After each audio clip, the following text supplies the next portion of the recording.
Бұл оқиға шағын қалада өмір сүрген жас әйел Сара мен оның мысығы Мисина туралы еді. Сара университетте сабақ беретін мейірімді әрі жанашыр адам болатын. Бір күні жұмыстан қайтып келе жатып, ол аялдаманың жанында жылап жатқан кішкентай мысықты тауып алды. Әлсіреп, жаңбырдың астында бүрісіп жатқан мысыққа жаны ашып, оны қолына алып, үйіне алып кетті. Ол оған Мисина деп ат қойды. Осылайша олар бір-біріне бауыр басып кетті. Мисина Сараны ерекше жақсы көретін. Ол күн сайын оны есікке дейін шығарып салып, кешке жұмыстан қайтқанын тағатсыздана күтіп отыратын. Сараның күнделікті әдеті жұмыстан кейін аялдамадан түсіп, үйіне келгенше Мисина оны подъездің алдында күтіп тұратын. Бұл көрініс көршілердің де жүрегін елжірететін. Сара мен Мисина бірге өткізген жылдар бақытқа толы еді. Сара жұмыстан кейін үйге келіп, Мисинамен ойнайтын, оны еркелететін. Кейде олар бірге терезенің алдына отырып көшені бақылап отыратын. Түнде Мисина әрдайым Сараның жанында ұйықтайтын.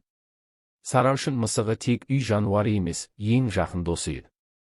Бірақ тағдырдың өз жоспары бар еді. Бір күні Сара сабақ беріп жатқанда, кенеттен жүрегі сыр беріп, ауруханаға түседі. Оның жағдайы күрделі болып, ол сол күннің өзінде көз жұмады. Бұл жаңалықты естіген әріптестері мен студенттері қайғыға батты. Бірақ ең үлкен қайғыны сезінген Мисина еді. Ол иесінің үйіне оралмағанын түсіне алмай, сол күні де, ертесі де аялдаманың алдында күтумен болды. Сараның жерлеу рәсімі өтті, бірақ Мисина оны күтуін тоқтатпады. Ол күн сайын аялдамаға келіп, Сараның қайтып келетін жолын қарайтын.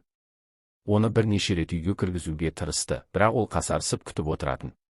Уақыт өте келе, адамдар оны сол жерден көріп, оған тамақ әкеліп жүрді. Бірақ Мисина үшін жалғыз маңызды нәрсе иесінің оралуы еді. Апта өтті, ай өтті, жылдар өтті. Мисина күн сайын аялдамаға барып, Сараның оралуын күте берді.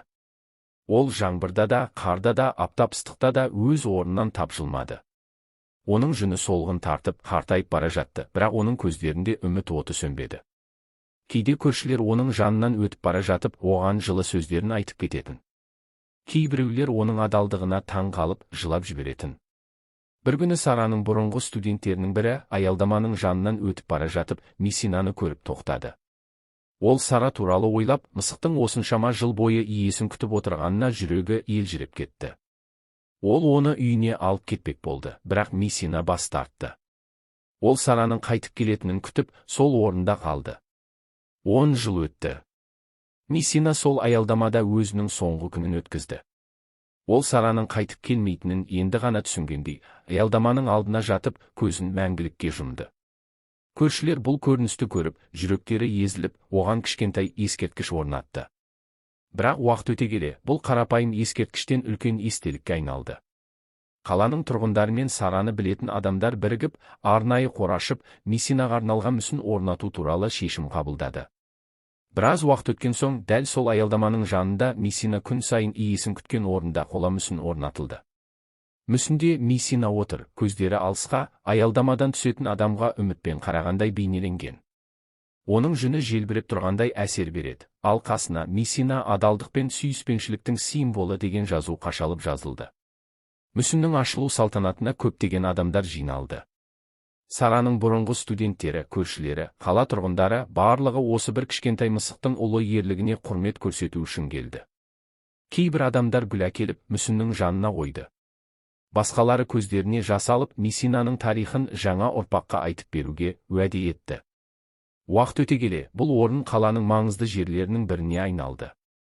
Туристер, жануарларды жақсы көретін адамдар, жай ғана адалдықтың шынайы үлгісін көргісі келгендер осы жерге келіп, мүсінге қарап, Мисинаның тарихына таңдай қағатын болды.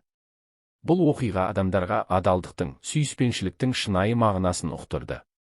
Мисина қарапайым мысық емес еді, ол ешқашан өшпейтін махаббат пен адалдықтың символына айналды.